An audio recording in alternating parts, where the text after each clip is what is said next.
walk across the student, the open campus, the beautiful put together walkway here at Salem University. In the Days of Our Lives universe, we've just co-opted it.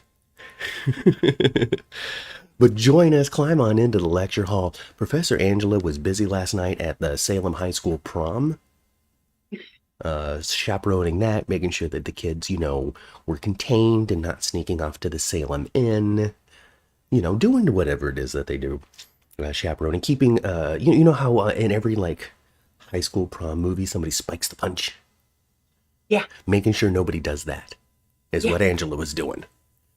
So, she'll climb on in here after she rests, recovers, caffeinates, I'm sure has some breakfast, and then she can instruct us. They didn't need to spike the punch there. You know what they needed to do? They needed a big old fruit. They needed a fruit punch bowl full of condoms is what they need. Oh, my goodness gracious. Well, hey, hi, everybody. Hey, I'm Matt. I'm Kat. And you're here. You're the chat. Kelly, hello, Kelly. Kelly's here. And we'll see who else climbs into class to chit-chat and go along this week's Days of Our Lives events and last week's Days of Our Lives events, and most of June's Days of Our Lives events, because we missed 2 of them this month. I'm pretty sure it was 2. Oh, I thought it was only 1, but I'm not counting all the time, so I don't know. I don't know. I do know that we definitely missed last week. And then there was the Zoom week that we missed. Yes. Who cares? Whatever. We're here now. And that's what matters. Missed last week. We're here now. And we also have a brand new microphone for me.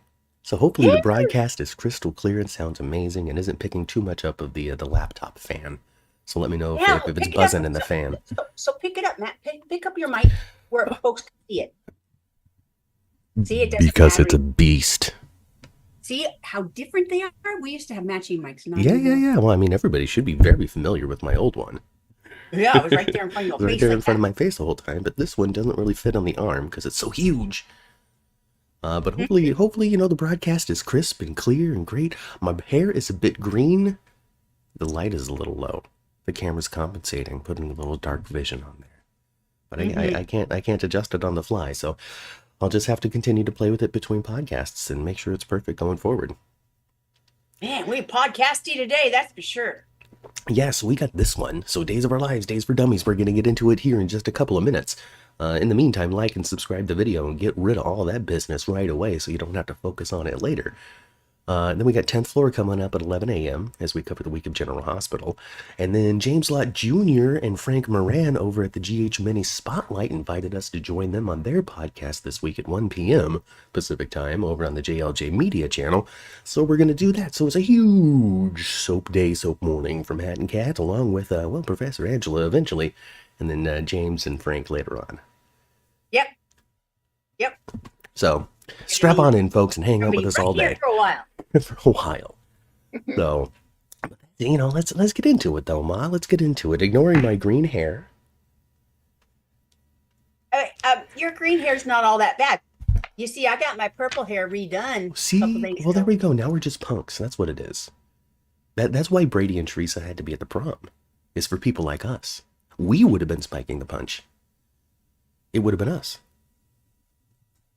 Well, I can't say that in 1978 I wouldn't be above that. You would have spiked the punch, is what you're telling me. I might have. You would have. You and your friends, Craig Moody and Dad, and my Uncle Bill would all have and Eloise, and all of them would have been like, hey, what's a good idea? Hey, Kat. Your mom doesn't lock the cabinet, does she? You know what? I could have went and got me some. You guys remember this wine, TJ Swan? Easy Days and Mellow Nights? I don't. Well, that's because they don't make it anymore. But okay. I would have put a couple of bottles of that in there probably, and maybe some Boone's Farm, Strawberry Hill. Yeah. Well, Kelly loves the green. It's so good. I'm happy to make Kelly happy. She's one of the primary people that I like to make happy in my life. And I'm not saying that sarcastically. I love making Kelly happy. Me too. Me too, and everybody else in chat. Everybody else in chat, but primarily Kelly. I think about Kelly during the week sometimes. I've been hearing Kelly's name way before I met her. Yeah. Big long time soap podcast consumer, Kelly. I used So to be in the happy to have chat her. with her. Anyway, it's not the Kelly show. It's the Days of Our Life show. So what did you think of the prom, though? Do you think that they did enough with it? Do you wish it was more like She's All That with the choreographed dancing and? Do you remember that scene from She's All That with Freddie Prinze Jr. and Rachel Lee Cook or something? I think is the Yes, I is do. her. And then Vaguely, but yes. vaguely, where he's the popular guy and he's trying to get the nerdy girl Lacey Yes. or something. Yeah. To become. He's being me. Yeah. Yeah. And then he falls for her, even though it's a bad and yada yada classic, 90s rom com, kind of Yes. a Yes. repeat of an attempt at a Brat Pack type of situation, John Hughes esque type movie, Yeah. But They at don't the make end of those it, kind of cool movies anymore. no, and if they do, it goes straight to Netflix. Anyway, they have this huge choreographed dance scene toward the end, and Uh-huh. anyway, it's super out of place because it's not that kind of movie. Uh-huh. And I just want to see that on Days. And I didn't get that at the prom, and that would probably be my only complaint, is the lack of an over-the-top choreographed dance scene. Oh yeah, like maybe something a little Hey, footloose. Jacarius. Hey, Laura. Jeannie. Something How's it going? footloosey would have been good. Yeah, or just Footloose. Is Kenny Loggins still with us? Yes. Can he get out there and just be like, Footloose, Footloose? Kevin Bacon walks in, Why 60 not? Go preparation. out. Spend a couple of bucks, Days of Our Lives. Get some of these people in here. You can have Holly and Tate, with just oh gosh, that would have been so good. I need to, Ron, Well, Ron, I know you're watching.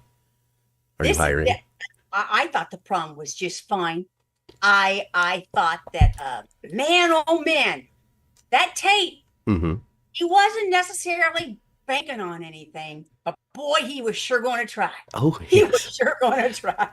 He had that room all decked out for Oh, prom. yes. Gosh. Yes, big You know what? plans. It's a good thing. It's a good thing. It is a good thing that that Teresa and Brady busted in what they did. Why is it a good Yes. thing? Can young people not express their love physically? Well, it's a good thing for what they wanted. Okay, it would be a good thing for what they wanted because those kids, their clothes was about to fall off. And they're not very responsible teenagers either, so it's very likely to result in some sort of massive problem. Well, and just like I said, they needed that punch bowl full of condoms. It's what they needed. Yes. Now Tate was very prepared though. You don't know what was in the drawers of the the nightstand drawers right next to the Bible. Could have been 3 boxes. We don't know. And I don't even know if using the word that starts with a C that you have is even okay with YouTube standards because I haven't gotten a letter yet, so that's good. I don't know how sensitive they are. I understand that they can be very sensitive. I hope not that sensitive though. I hope not. My gosh. Yeah, I mean that's suggesting safe practices. Jacarius is sad about the show this week, and we know exactly why he's sad about the show this week, and we'll get into it. That's going to be a middle topic I'm aiming for. That way we can talk about fun things, get sad, and then talk about fun things again. I like that idea. Yeah. Jeannie thinks that the prom was stupid. It's okay. I understand what you're saying. I do because I think it'd be I think that probably most school dancers I've seen on a soap opera could be described as maybe a little stupid. Well, yeah, I mean, so some of these writers have been out of school for so long that even their references are out of date. Even like their own experiences of, well, this is what I went through, and well, I'm gonna write what I know is out of touch. All of those kids should have been on their cell phones, like TikToking the whole thing, right? Isn't that what kids do? Yes. Like Snapchatting. Yes. Yes. Actually, I think folks are, and I'm not talking about just young adults and teenagers. Everybody is so full of their phone that they're missing the actual event they're at for. You know what I mean? I mean, their memories are going to be of what they recorded through a screen. It's not even going to be actually the event. But hey, exactly. But it's not like I'm not guilty of pulling out my phone and getting a quick picture or a video of something randomly. There was there was a car going down the street really slowly, and I took a picture of their driver's license because I'm old now, or their license plate because I'm old now. That's what old people do. It's like, who's this? I'm going to have that just in case. You're almost Oh, 40. gosh, don't remind me. The mirror already does. So anyway, yeah, the problem is what it was. It wasn't meant to be a blow-up prom with all of these new kids with their scenes and, you know, a big 2-day event and high expense and streamers and a band and all, which, you know, they could have done if that's what they were going for, you know. Sure. But they didn't, because the whole point of it was the after prom, the Sure. The whole point was the whole point of the prom is how Tate and Holly snuck off from it. how they snuck off. Yeah, they ditched the chaperones. Mhm. Found themselves at the same inn and were interrupted before they were able to get into it too much. And then my favorite part, though, was like their denials. Like, it's not what it looks like. Like, how could it not be what it looks like? Look at it. We're just looking for a place to be alone and to talk. No, Well, then you what's weren't. with all the Come on. rose petals in the shape of a heart on the mattress, son? You know? Oh, gosh. And So, Teresa, mhm. Teresa's not far from their behavior right now is at the age she is. Isn't So she? really She's such a fun understands. hypocrite. She's the best soap hypocrite. She's She like the is, best isn't she? parent hypocrite too, you know, because parents are real people with their full lives and their mistakes and their choices and this, that, and the other stuff. And Teresa definitely is one of those characters. You see that in full. Mhm. But when it comes to like being a mother, you know, there's like boundaries and right and wrong, and this is what you shouldn't do to other people. This is how you're respectful, and all that sort of stuff. And it's funny to see. It's fun to see because I also think that it's somewhat reflective of life, where you got some hoochie mamas out there turning around being like, "Now your skirt's a little too short." Mhm. Mhm. She was dancing on a bar last night with her chones hanging out. Exactly. And then she's like, "How dare you sneak off?" You know, I just wanted to do the Gwen boys. How dare you sneak off in here? You know, she gets so angry the European comes out. And people are like, Mhm. "Oh, pull off the wig, Gwen." Anyway, I'm waiting for that reveal. Just waiting for that reveal, that's all. Actually, I wonder if they will do that. You know, where Emily is goes back to being Gwen. Maybe. I mean, they seem to be having their fun with Teresa. Teresa is elbows deep in drama, in dudes, in controversy, in trouble. And really, I don't know, because Days is interesting in the rotating cast that they have, which I'm fairly used to by now. Yeah, me too. You know, like people are coming and going off of this cast all the time.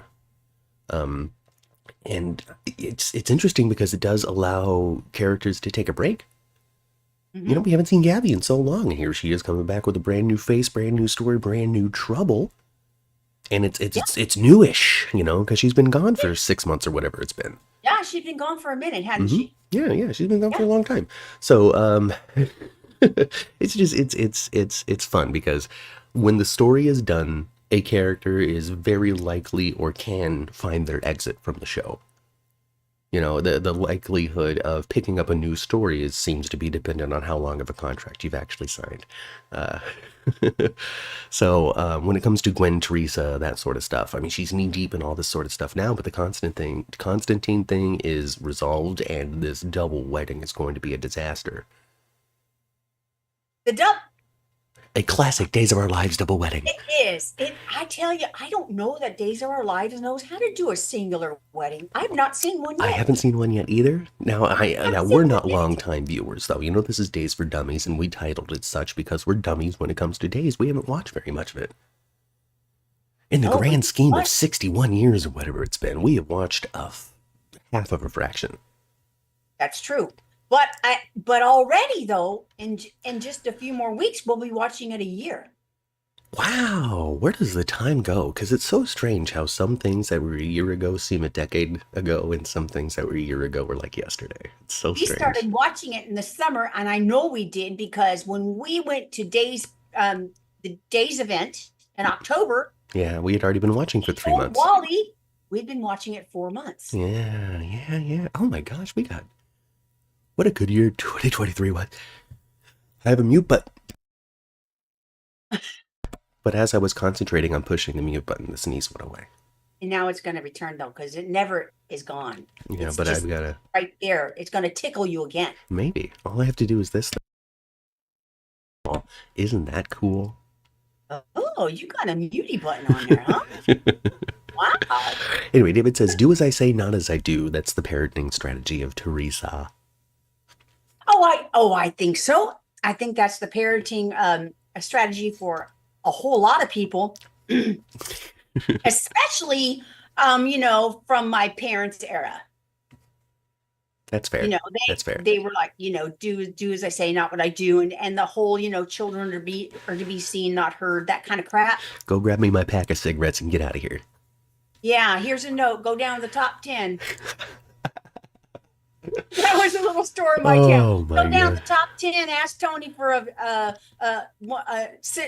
Benson Hedges menthol 100. It's just so weird, so interesting. It's so interesting because like kids aren't doing that now. I mean, not in droves. Maybe in some neighborhoods deep in the recesses of New York City or something. Where you just have to walk to the corner store. I don't know exactly where it might still be happening, but on average, I would say that it's way down, that sort of stuff.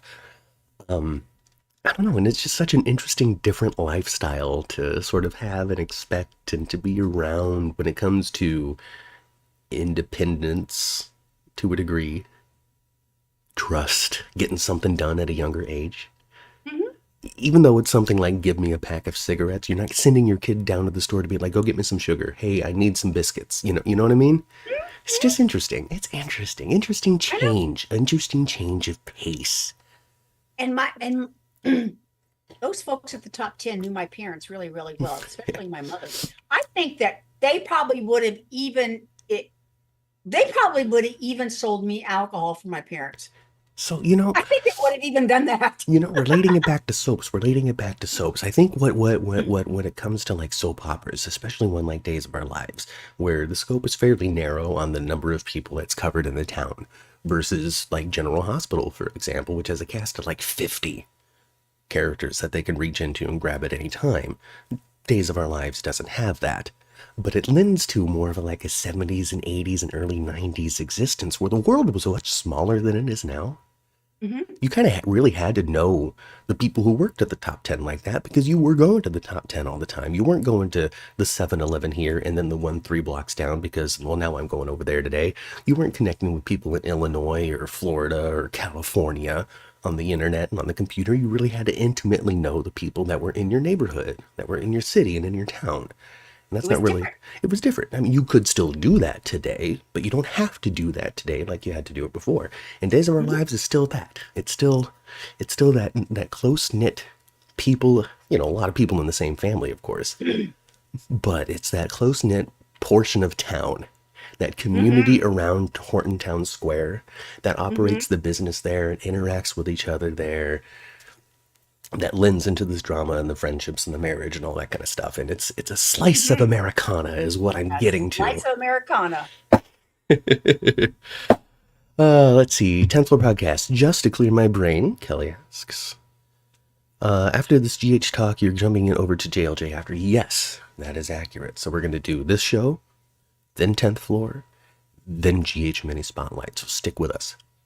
We're going to be on here all day long. Anyway, Horton Town Square is lovely and wonderful, and it's my favorite set on Days of Our Lives. I'm just going to say that. Horton Town Square is my favorite set. I absolutely love the square. Mm-hmm. I absolutely love the square. I do.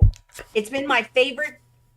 It's been my favorite location since I started watching the show. Yeah, it really is. And I love watching it being dressed for holidays and for seasons, and I love it. Yeah, I absolutely love it too. I think that they designed it so well. When it came to when I was talking about that slice of Americana, the vision that I had was Horton Town Square, because if you haven't been to Disneyland, it's like Main Street USA. If you have been to Disneyland, you know what I'm talking about, or seen pictures, or I don't know how into Disneyland people are, so I can't speak to their experience. But from my experience, it reminds me of Horton Town Square quite a bit, because it's that old 1940s when the Hortons built the town essentially, and it's the original Main Street. Yes. When there was only one schoolhouse and all of that fun 19 diggity 2 stuff. And I just love it. Indeed. I love Horton Town Square. Again, like you said, how they decorate it in the holidays is beautiful, wonderful. I think that some of the actors bring out some of their best stuff on that set. I think there's an energy when you're filming on that set or on that particular corner of the soundstage. I can only assume that it's one of their permanent sets, unless most of their sets are permanent, because there isn't a lot of diversity in location. No, not a lot, huh? Well, I don't know. I don't know either. Hey, if you're doing Days of Our Lives studio tours, let us know. Man, Days of Our wouldn't that Lives be press. neat? Can you let us in for an When we went, exclusive when we went for Day of Days, they did put a little Brady's Brady's Pub door door? up. Yeah, Remember? yeah. That was That cool. was fun. We got a picture in front of that. I'll tweet it out in between podcasts once again. I'm sure I did before, but I'll do it again. It's still on my phone. But yeah, that was a good time. That was a super good time, the Day of Days event. I really liked being able to do the press thing. And then afterward, we got to go check out the Q&A and see the preview and all that kind of stuff and mingle with the commoners uh, and enjoy some of the event after. I mean, it was after all of the autographs, but we didn't need autographs, Ma. We were talking to them. Yeah, man. I hope we get to go again. Oh, we get to go again too. I'll have to, we hitched our wagon to Soap Opera News for that one, and that Yeah. wagon has unhitched and moved on to greener pastures. So we'll have to find a new wagon to hitch ourselves on if we can't buy our own horse. You like that Yeah, maybe metaphor? we'll have Look at our own that. wagon. That persisted the whole time. I'm proud of myself. Wagons and horses and it's just something like Leo would say. You know, I feel like Leo would say something similar to that. Well, I hitched my Oh wagon and I my gotta buy a new gosh. horse. Speaking of Leo, Mm-hmm. and I felt sorry for him. Man, I wanted to chick fight his mom right there in the jail for him. So, yeah, yeah. Leo's God, such she an was interesting and so, complicated character for me. oh, she was so mean and So mean. awful. Yeah, yeah. Now this character, Diana, who's Leo's mom, no, her character was originated by Jeannie Francis, as I understand. I Jeannie Francis, remember telling me that. yeah. And Jeannie Francis is not known for being, the vixen or the villainess or anything like that. She's pretty much known for being like the sensible one. She's usually the The kind-hearted one. kind-hearted one, the sensible one, the one that sees the truth or has the softer opinion over what's going on. Hmm. But she's not really like the vindictive, I'm going to Hmm. stab you to your heart emotionally, like we saw this Diana be in the prison cell. So, from my understanding, it's a very different take on the character from the originating to the current. And I don't think this is the second time we've seen Diana. I think we've seen her before. She's in jail for a reason. Yeah, I'm sure, but we weren't watching at the time. Jeannie, Jacarius, why is Diana in jail? The professor has abandoned us today. She's still recovering from that prom. It was epic. We just didn't see it because we were following Tate and Holly. So different takes on the characters, but when it comes down to it, what do we get? We get really interesting story for Leo. We get emotional depths for Greg Rigart to play. We get to see this complicated, potentially complicated upbringing that Leo has had, where we have this boisterous, really confident individual who comes from somebody who talks to him like that. And it's just interesting, and it's going to lend to a Marlena scene where he has to talk to her about it in greater depth. Oh yeah, and he already did talk to her for a moment. In greater depth, Yep. know? Yeah. Oh my gosh. And it was so interesting to me that it was the same, and I don't know her name. It's the same actress that plays his mom on YNR. Yeah, yeah. And she's on YNR. She's convoluted, but she's funny on YNR. Uh-huh. Way more funny. But she's glamorous and made up. And so this is a very different take because she was made Very down, different. made down. Actually, I saw Yeah. some people commenting on even the difference in makeup that the actress that help us with the name Kelly or David or Jacarius or Laura or anybody here, because she was so made down in comparison to somebody like Ava, who we saw in jail, or any number, Gabi, who we've seen in jail, who somehow, like, either it's on their books or they traded some cigarettes for it, or however it is that they got their eyeliner, their blush, their mascara, their hairspray, all of that stuff, which wasn't included with Diana. And I saw some people out there going, thumbs up and kudos for looking like a real prisoner, and Well, having she this did look very like different a real take. prisoner. She did look, and man, what a miserable old thing. God, that must have been so fun for her though. If she's funny and glamorous and all this stuff on Y&R, and then she turns around and is a vindictive B word who doesn't wear any makeup in jail, it's so fun. So fun to be. On Y&R, she's glamorous. Yes. She's glamorous. And she's funny. Mm-hmm. But she also is, this is the characteristics that's the same on both shows. She's also a bad mother there too. Ah, well, then she's got a lot of practice. She's got a ton of practice. Oh my gosh. So I'm looking forward to seeing Diana wasn't like this as Jeannie. I don't know, it's been 40 years or however long it's been since Jeannie Francis was on the show. You know, things change. Writers change. Needs for a character change. You know how we go here. You know, we're super forgiving. Especially on days, because we don't know how it's supposed to be. But I'm interested in seeing where it goes with Leo, because it's, like I said, you know, it's an interesting take for the character. It's an interesting side to explore. Whether it's new or not, it's interesting for me to watch for the first time. I find Leo, again, to be a pretty complicated character, especially when it comes to the relationships that he has and battling his... it's like he has so much of a... It's like he has a heart but wants to hide it as much as possible. Like he wants to fight it. Like he wants to do good things, but it's also like, but why? But why should I do that when I can take money for myself? You know, And like you can... his desire for material things and money and stuff, you know. Right. It's the materialism. Overshadow the right thing he was wanting. Boom. That's a perfect observation, Ma. It's his materialism is stronger than his good heart.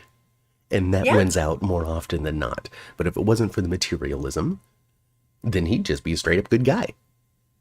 I think so. Wow. See, look at you peeling back the layers of Leo, who also dealing with this mother thing is having a big old crush on Dr. Hart in the hospital. Trying to figure out his thing. Or, excuse me, Dr. Green. Yeah. I don't understand Dr. Green yet. We're still discovering him too, right? Like the writers are figuring him out. We're figuring him out. Trying to see what works. I think that it's interesting on a soap, because when you do, like, you might have this vision of a character, but then you have the actor that you cast for the character, and that's going to alter the vision that you have in some capacity, because this person is not only playing them, but they're playing them all the friggin' time. It's not like a movie, you know, where you shove the actor into the character box. A lot of the time, a lot of these actors' natural tendencies or natural talents or natural this, that, or the other stuff is baked into the character because it's really easy for the actor to access. So I think in these early times with characters like Dr. Green, it's still a matter of trying to figure out that balance between what the writers want to do with the character versus what the actor is bringing to the character from out the gate. He's cute. He's cute. He's cute. They cast well. I think that it's gonna be Leo's next attempted romance. There's gonna be focus on it. There's gonna be reciprocation in some way, a date, some trauma, some making out, whatever it is that's in the future for these characters. It's gonna happen. Now, whether or not they wind up together and become a long arcing love story or something like that, I really can't say for now. Who knows? Because, you know, Dr. Green's got a girlfriend right now, right? That's what he said. But at the same time, though, he sort of has, he got flirty. He got flirty with Leo. Yeah. You know, he's probably that you know, that bisexuality that's being hidden from the world, constantly being overridden. Boy, I bet, you know what? I don't suggest he has a relationship with Leo then, because that stuff will be out in the world in a moment. I don't know. Again, we're just discovering Dr. Green now. He's part of this new family, right? He's part of the three new family members, right? Like he's the older brother. Yeah. I wanted to make sure I remembered that correctly. Okay, and then there's like the teenage brother too that's in high school with him, right? There's a third. There's a third green. Is the teen is oh I think it's one of I don't Tate's friends. know. What was that little boy? What's his name? What was his name? Oh, I don't know, but I think it was one of Tate's friends. I Oh could be wrong. yeah, the one that Was yeah. hanging out with him, and yeah, and then was yeah. Like they were doing the little swap-a-rooney where Tate was pretending to take out some girl, and then he hooked up his friend with Holly so they could sneak off to the prom and then sneak out together. Yeah. Yeah. Oh, So I think that kid's a green. I think so. I think so too. And that Holly, she's so rotten sometimes. She really is. She really is. Well, I don't know. She was just raised wrong. It's Nicole's fault. You think so? It has to be. What, Who else's fault could it be? EJ's? He hasn't been that much of an influence. if I was at Sophia, I might have punched all of them in the nose. You know what? It's Eric's fault. Eric's fault for trying to distance himself from the children that he loves. If Father Eric was there to keep Holly on the straight and narrow, she'd be making different choices. I don't know. She's still Nicole's kid. Now, again, we've talked about this for months now, because the Nicole that we've had for like the last year or so is not the Nicole that everybody else is used to. She's been pretty chill. She's been pretty focused on being like a good wife and mother. She really hasn't done anything too terrible, I would say. Nothing that immediately comes to mind, at least. She has been the recipient of trouble in the time that we have watched, not the giver of. However, the trouble that she has given apparently is deep and epic. Yes. So, I don't know. We're gonna have to get into that hard. Her character, a comparison, somebody from GH. She kind of reminds me of Mixie. Maxie? Mixie got a lot of history of causing trouble and doing things that she shouldn't have done. But then eventually she evens out. Yeah. I think that there's a certain point with a character that you kind of have to. Like, there are exceptions, like Adam Chandler. Adam Chandler was always up to no good. He was always just a devil. So there are exceptions to the rules when it comes to a character that is just done so right in the writing and then also in the acting of it. And this isn't, in any sort of negative statement toward the performing capability of anybody else. I'm just saying that the marriage of Adam Chandler in David Canary's hands was one of a kind, unique, never to be touched again in the history and future of daytime. Wild exception. Other characters, though, after 20 years, 25 years, you have your Nicoles, your Carlys, your Sunnies, your insert Days of Our Lives characters that are appropriate that I don't know the names of, that have to chill. You have to chill. You have to chill in some way and find some other focus that isn't vindictive murderousness. Otherwise, you become Kristen DeMira, who only comes in when they have something horrible for her to do, or some sort of plan to enact, or some sort of thing to do, some sort of manipulation to employ. If she's not up to anything like that, they got nothing for her. I tell you, that Kristen, she's the meanest DeMira out there. She really is. And it's great to see and wonderful to see, but if she's not active in her villainy, it seems like they have trouble figuring out what Kristen's up to. And it's probably because she hasn't taken that chill pill. They could, of course they could. Writers can write anything. I'm not saying anything's impossible, but when it comes to having to produce 5 episodes of TV a week and be 6 months ahead, that thing is churning out story like crazy, which means they're going for the easy story. And maybe the Kristen story isn't easy. Maybe not. I don't know these things. I'm not back there. I'm not privy to deals or what's her name? DePalva? Is that her name? No. That's Blair. That's Blair? Okay. See, I don't know nothing, man. That's Blair. That's I find on Days for Dummies, my recollection of names and all that sort of stuff is the worst on Days for Dummies, and it has to be the time of day. You think so? Well, maybe I need 4 hours to get my brain working. I need to start getting up at 6 a.m. Well, I do that, and it don't help, Matt. All right. Judith was also on GH, Felicity. I don't know who Judith is. Judith Light? No, Judith. That must be the first name of the actress playing Oh. Diana. Got it. Hey, I got a question for you, Ma.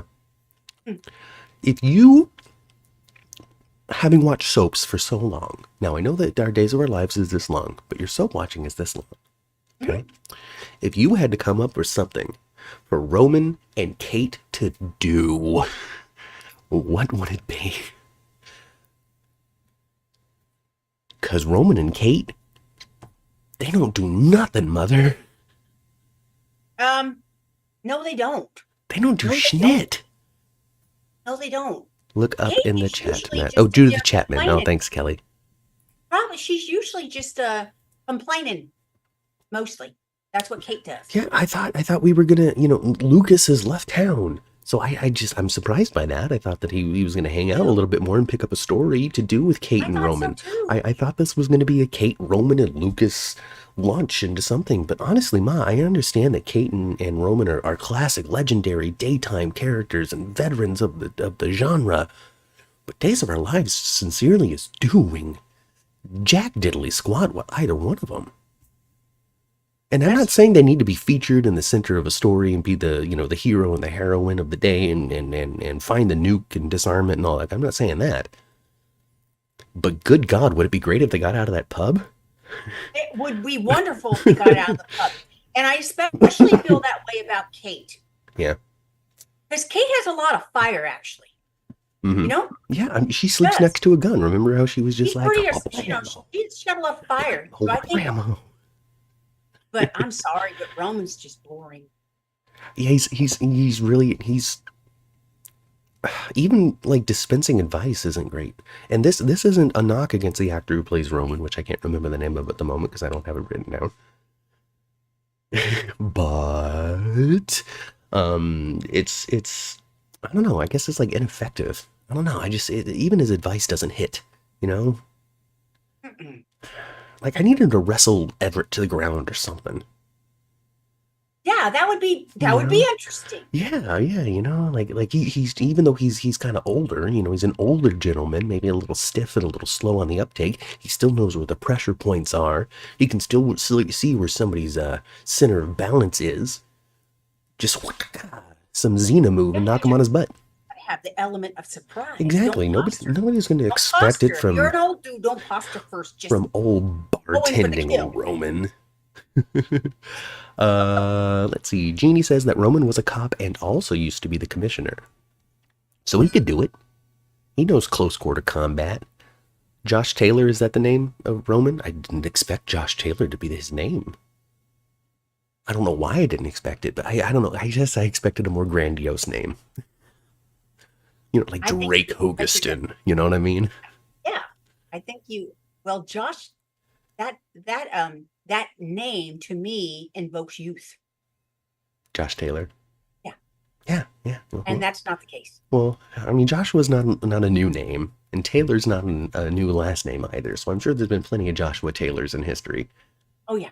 But yeah, I guess I just don't associate that. I expected like a Gentry McAfee. You know what I mean?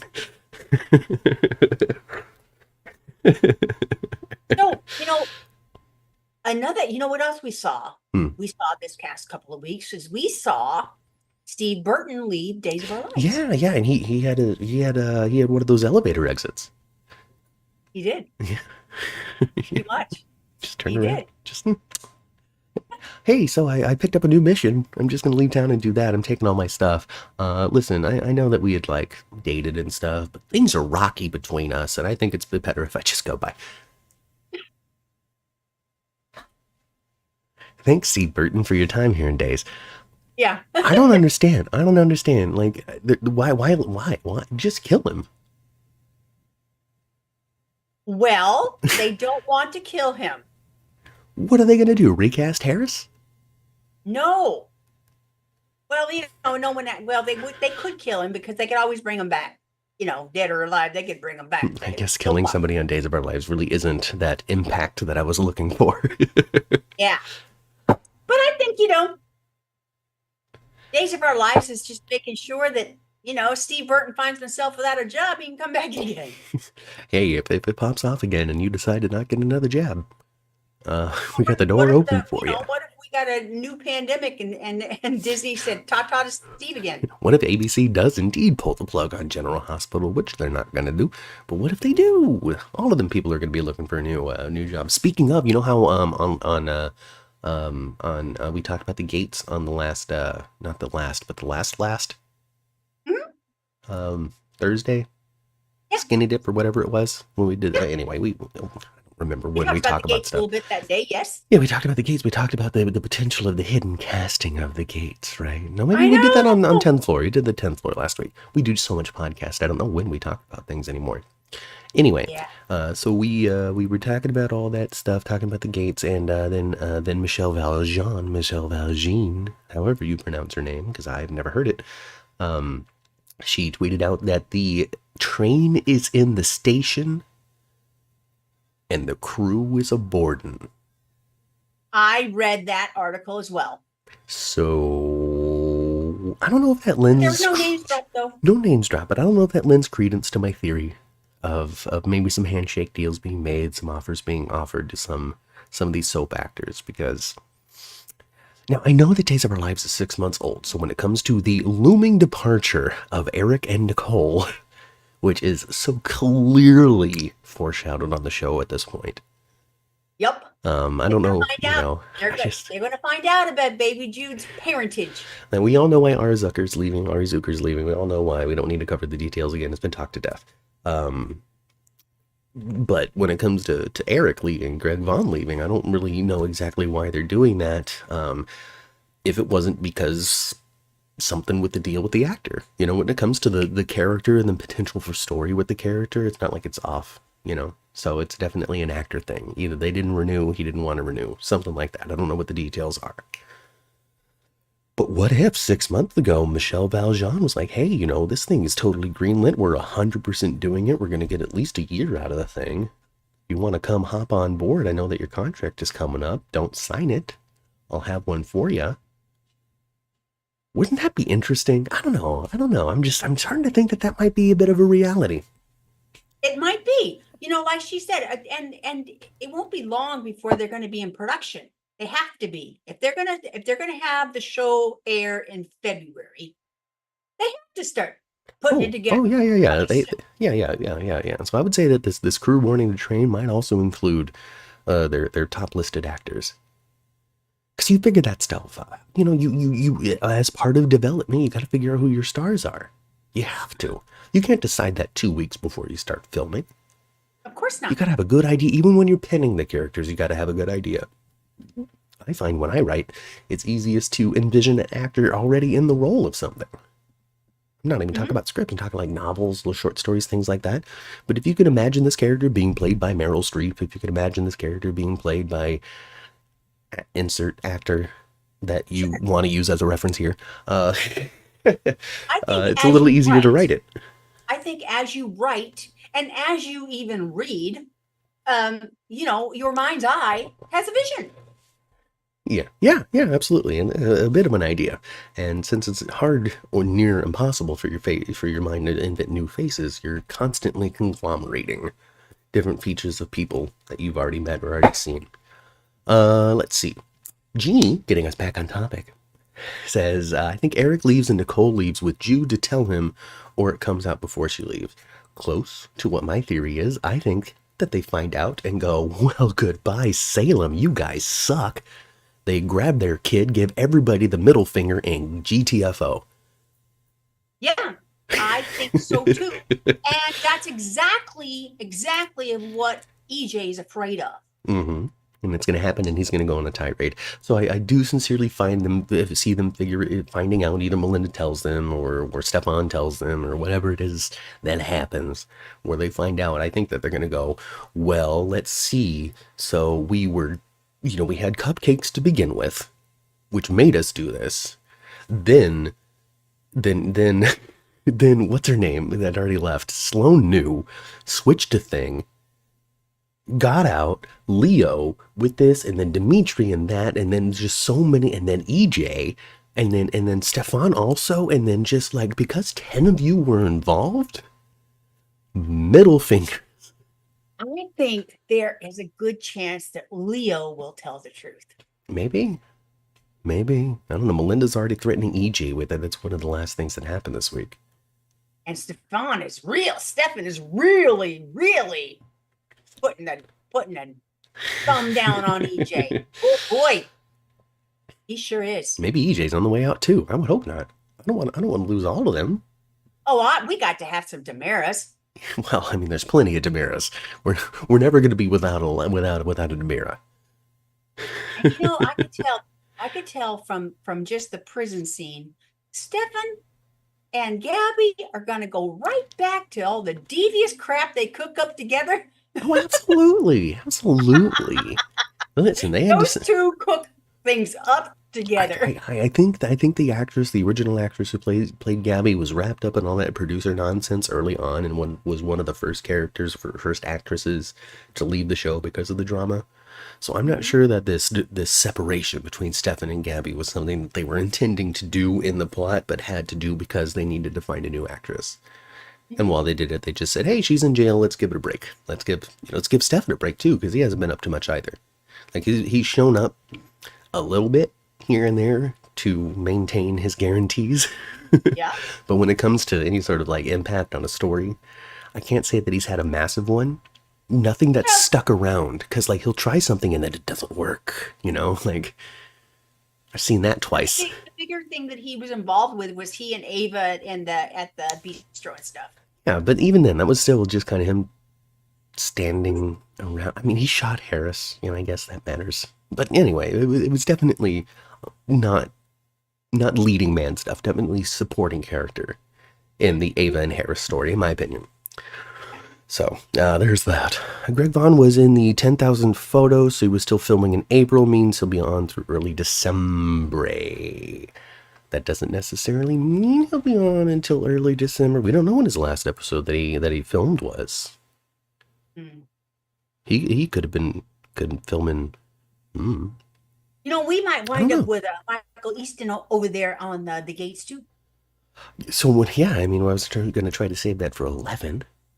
But yeah, it's entirely possible. I mean, I would say that it's more likely than not we're going to see Michael Easton on another soap before too long. Because I would be crazy for another soap to not try to pick him up, especially after the attention he got from his exit. But hey, join us at 11 a.m. for that, folks. We're going to talk about it in great detail. Finn out on General Hospital. I'm still thinking about this Greg Vaughn and the 10,000 episode photo, because it's so hard to say, because there's so much time. I don't know. And so that was the 15,000 episode thing, right? I think so. Yeah. For Days of Our Lives. Mm-hmm. I wonder, would anybody possibly come back for the celebration, even though they may not work there anymore? Remington Hoffman was in that photo. Drake Hogeston was not. So I don't know. Because Drake's a prominent cast member. One would assume that he's back and set after his trip to Ireland or wherever it is, Greece, that he's doing right now. Which I'm wondering what sort of story is going to come from that. Because I got a feeling this week that story is going to come from it. It's not just him having a reason to be off. I feel like something is going to happen. He's going to find something. He'll call Marlene or call Steve with some sort of information he came across, which is going to launch something. Yeah, it makes sense to me right now that Days of Our Lives is going to have some emerging stories, because a lot of stuff is kind of wrapping up a little bit now. Yes, but I would say that it's also July sweeps or whatever it is that they were talking about, right? Like Angela was talking about on Thursday with us. So I imagine something's going to happen. Maybe just the weddings, gearing up for the weddings, because it was turned on turbo, because Alex was like, "Hey, let's get married." Teresa was like, "Cool." And then the next episode, the invitations had arrived and they were stuffing envelopes. Like it's a boom, boom, boom. Oh, and Teresa almost got that. Teresa she shouldn't have put that invitation in the garbage can. She should have taken it with her. No, because now it's suspicious. Yeah. Now Bonnie's still going to send it. Now it's going to go, and it's all going to get blown up, because she's going to go, "That's not your what? Sander, your daddy's Victor." I actually love the character of Bonnie. I wish she was on a little bit more. Yeah. I love the character of Bonnie because she's Gladys Kravitz. Oh, right. She is. Abner. Exactly.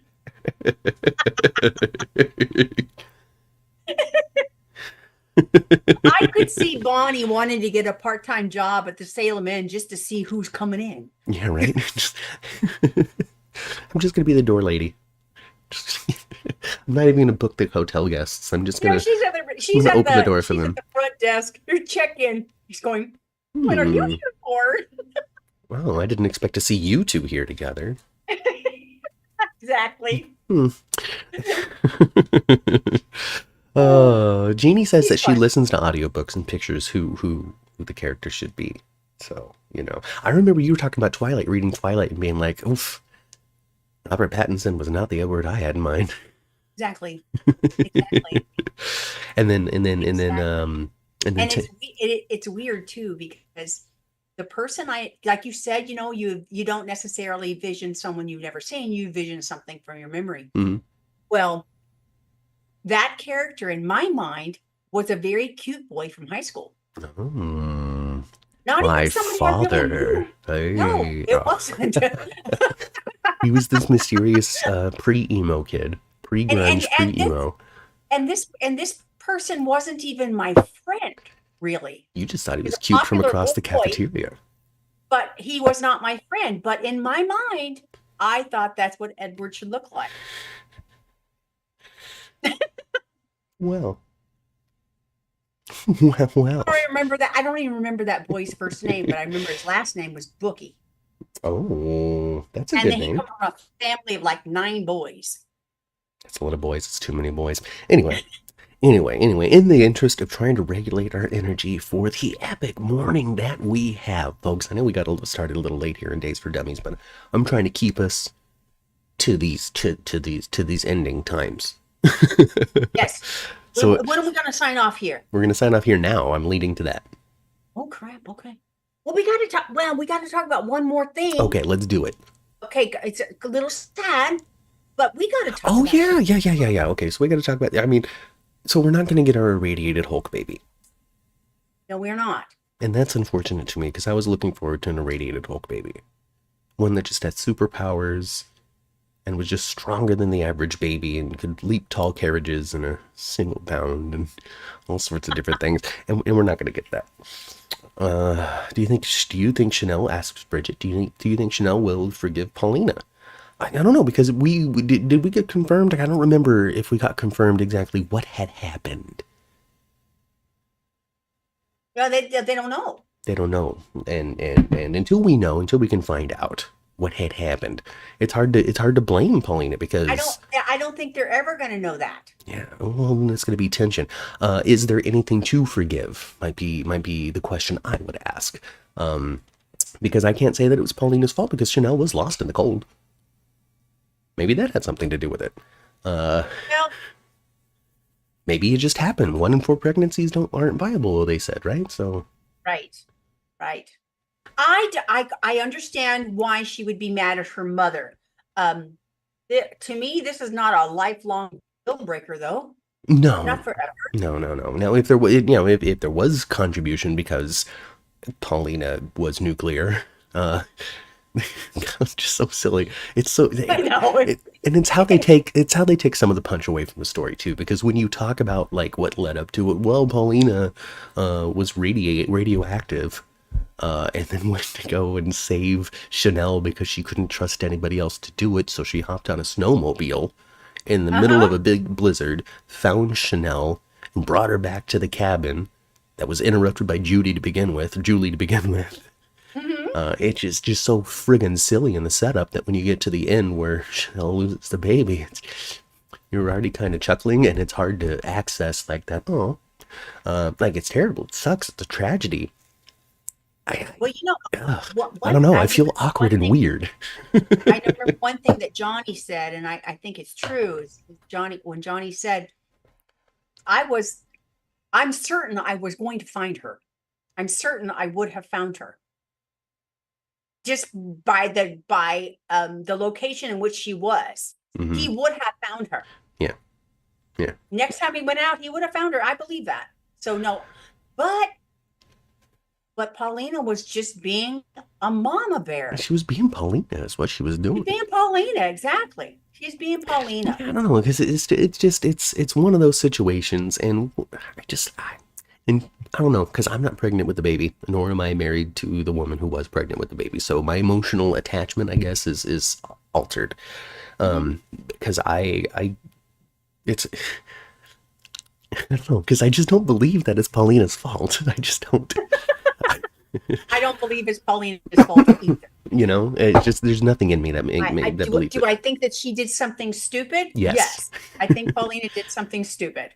But no, I don't think. I think that the chances of Chanel's pregnancy ending the same way are very good. Yeah. It's a bummer. It sucks because what they've done is Days of Our Lives does this. But what they've done is they're like, oh, well, look at these good, positive, progressive things that are happening in this young couple's life. Oh, never mind. Because now he's not going to LA to shoot the movie. Now, you know, they've lost their baby, their future, their plans. There's going to be tension, drama. Chanel's going to be unhappy. Who knows what sort of weight and strain this is going to put on their new marriage when the first one didn't last. You know, it's Right. drama ridden and has the potential to be soapy goodness. So, you know, I'm hopeful. I'm hopeful that it's always going to be good and entertaining story. But it is unfortunate that so many babies do not make it in Salem. There's a lot of babies don't make it. Seems like we got a baby problem a little bit. I'm surprised that we got Victoria and Jude perfectly healthy at the same time. I know, You know? right? Well, Jakaria says that he's sad that Chanel lost the baby, and it's true. It's a sad thing. It's just like I said, when you tell the story as to what led up to it, you can't help but be like, what? You know? Ridiculousness. You know, and so it takes some of the punch away. Still terrible, and there's absolutely, you know, if you're a big Chanel and Johnny fan, you're a big fan of them, you're absolutely hooked into this because you were excited when they got married. You were excited when they reunited. You were excited that they were going to have a baby, but it's out the window right now. If you really, really, really enjoy Johnny and Chanel, the only silver lining to this is they're not going to go to LA. They're going to stay right there in Salem. Yeah, you know, we get to still see Johnny and Sweet Bits is going to open back up. Yeah, they don't have to close it down permanently and forever or temporarily or whatever it is. Just, well, I mean, she's got to feel better about it. We need another new character that's a baker, or somebody that's already a character to come help. Marlena can dispense psychological advice while serving slices of cake. Well, might as well. I mean, she's the best one in town, isn't she? Drop a nickel in the bucket the doctor is in. Jakaria says yes, he was happy for all of it. Reuniting, the marriage, the potential baby, all that stuff made him very happy. So hopefully they give him other things to be excited about. When it comes to the who knows, you know, give him a year, maybe they'll have a baby. Maybe they'll try again. Jakaria, you know who I want to see on screen? I want, and we haven't seen her yet, and I want Gabi's daughter to be a teenager. Come on, be a teenager and just be a mess and give Holly a run for her money. Just trying to get Holly to smoke cigarettes in the ladies' room. It's like right next to the window. No one will ever know. Take from her. I kissed Tate last night. He liked my ashy breath. But yes, I thought, you know, Johnny and Chanel's situation and losing their baby is tragic, and it was. I'm not surprised, but you know what? My favorite scene of all that was. What was that? Abe? Yes. Yes, of course, because James Reynolds. You can throw any pitch at James Reynolds, a curve, a slider, a fastball, straight down the middle, and he's going to knock it out of the park every time. Yeah, I just love the character of Abe. So I love the scene of he and Chanel. Yes. And I think Chanel will fall. I think Chanel will. Fine. She's going to be fine. I think she will soften to her mother, and I think Abe will be part of the reason why she does. Well, good. They give him his memories back. They got to use it. Exactly. Carson and Raven did put out a good performance, says Jacarius. So there we go. And Jacarius is an expert. He's an expert when it comes to Johnny and Chanel, really. So I believe him. I believe him in his estimation of that. And while you're with us here on 10th Floor Podcast Network, hanging out on Days for Dummies, in between the break, between now and 11, when we're back for the GH chatter, go to the Soap After Show with Jacarius Naylor. Give him a little like and subscribe. I see on occasion we'll go in there and give his review and recaps of Days of Our Lives, and occasionally General Hospital as well. So, go share the love, give some support out there. Yeah. The new Gabi looks more Italian than Hispanic, says Jeannie. I'm not going to try to make those kind of judgments myself. I'm not educated well enough when it comes to who is supposed to look like what from where for me to make any sort of a comment or opinion on that. Well, I know that the new actress that's playing Gabi doesn't look all that different from the old actress that was playing Gabi. There's some similarities there. I would say smaller frame. I don't even know. I don't know. I'm not paying that close of attention, though. You could be totally right, Jeannie. I don't know. This was what was distracting to me for that scene, actually, when Stefan and Gabi are able to, embrace each other. She was breathing all weird and heavy for that. It seemed odd.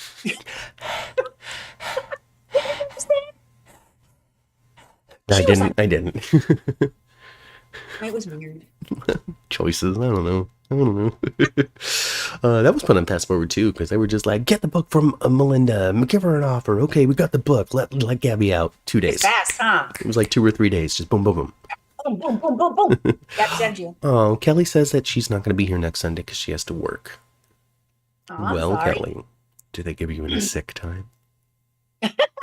Now you have a good time at work, there's one thing that I learned when I was doing pro. I mean, there's a lot of things that I learned when I was doing pro wrestling. I don't even know why that's a phrase. So there's one thing that I learned, and that is, if it affects your job or affects your family, don't do it. So, or if it is good for your job or good for your family, then you should do it. And that was advice on how to prioritize your life over pro wrestling, because it can be very easy to get very consumed with the pro wrestler's life and let relationships atrophy and let your savings drain because you're buying this, that, and the other stuff and getting everywhere. And Roland was like, I'll take your money, but I don't want you to destroy your life doing this. So Exactly. go to work if you're scheduled. Don't skip work for wrestling class. If there's a birthday party for your 2-year-old that you need to go to, you should do that. But as other advice too, is if you're going to be a wrestler, you probably shouldn't have a rigid job or a large family. Anyway, and we know somebody too that wrestling part of their life dried up and went away, and he didn't hardly have anything left. Yeah, so I don't know. We'll see. It's his life. Pick up the pieces. So anyway, go to work, Kelly. It's totally okay. Plus, video okay. on demand. We're gonna be here just in the replay, recap, re-live. The fake live when it's a replay. Okay, so Kelly says she's gonna watch the replays. That's it for Days for Dummies now. We're gonna log off. We're gonna take a big break of Rooney. Come back right here to this channel at 11 a.m. So we're gonna talk about General Hospital. We're gonna do our best to limit that to about an hour and a half of GH talk, because we need to regulate energy, because at 1 o'clock we'll be on JLJ Media to talk more GH with James Lott Jr. and Frank Moran. So hopefully you can join us for all of that upcoming content. Don't go to the 10th Floor channel to find that. No. That's going to be on JLJ. So, just to make it clear one more time, we're done with Days for Dummies. Next up at 11 a.m. on this channel, 10th Floor Podcasts. Yep. 10th Floor Podcast itself. Yep. Talking about GH. Then at 1 o'clock, we're going to jump over to the JLJ Media YouTube channel and talk more GH there. That's it. Class dismissed. Get out of here. Go get your snack. Go have some brunch. Go have some breakfast. Go do whatever it is you need to do to empower your bodies and your minds. I'm going to go have a bagel with cream cheese is what I'm going to do. Because we're going to go to General Hospital next and ascend all the way up to the 10th floor to talk about all the crazy shenanigans that happened this week. So, that's it. I've been Matt. I've been Kat. And we'll catch you in a little bit for 10th floor. Goodbye. Oh, that's the one. There we go. I was about That to. felt short, but I know it was still an hour.